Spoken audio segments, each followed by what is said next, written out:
त्यांचं ह्या मातीशी नातं होतं. खरं.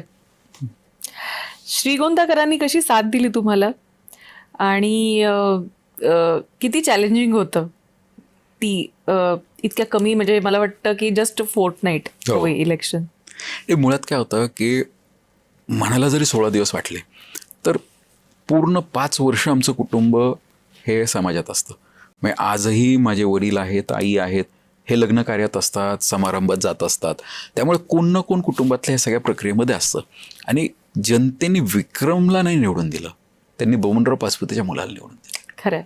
आता त्यांनी विक्रमला निवडून द्यायचं की नाही ते पुढच्या निवडणुकीत ठरत, पण त्यांनी बबनराव पाचपुतेच्या मुलाला संधी दिलेली आहे. त्यामुळे माझा प्रयत्न आहे की त्या संधीचं सोनं करायचं. माझ्या निवडणुकीतलं एकच वाक्य होतं की मला फक्त एक संधी द्या, त्या संधीचं सोनं हा विक्रम पाचपुते करेल. आणि त्या हिशोबानेच आम्ही काम करत आलो. कारण हा जो मतदार आहे हा फिक्स्ड आहे, म्हणजे हा पाचपुते कुटुंबाला मानणार आहे. माझ्या वडिलांच्या 9 निवडणुका झाल्या, 7 वेळेस ते निवडून आले. 7 वेळेस त्यांची वेगळी चिन्ह होती. मग he is the only MLA की जे 7 वेगवेगळ्या चिन्हांवरती निवडून आलेले आहे. खरं.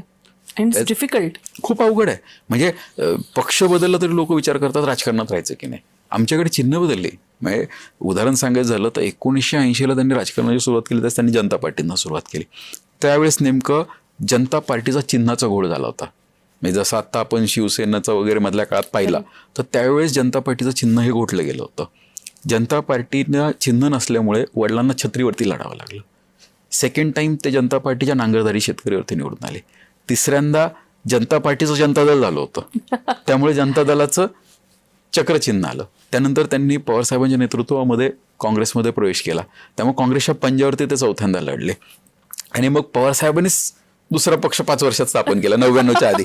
त्यामुळे पवारसाहेबांवर ते तिकडे गेले, घड्याळाबरोबर गेले. घड्याळावरती त्यांचा पराभव झाला. घड्याळावर पराभव झाला, समोर काँग्रेसचा निवडून आला. पुढचे आमदार हे काँग्रेसचे होते. आणि मग 2004च्या जागा वाटपामध्ये काँग्रेसने ती जागा सोडली नाही.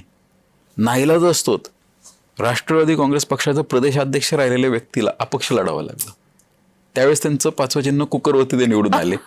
ते कुकरवरती आमदार झाले, त्यांनी लगेच राष्ट्रवादीमध्ये प्रवेश केला परत, कारण ते मुळात राष्ट्रवादीतलेच होते. आणि मग 6व्या वेळेस ते घड्याळावरती निवडून आले. म्हणजे वडिलांनी माझ्या एवढी चिन्ह झाली, पण पक्ष एकदाच बदलला होता, पवार साहेबांच्या नेतृत्वात गेले.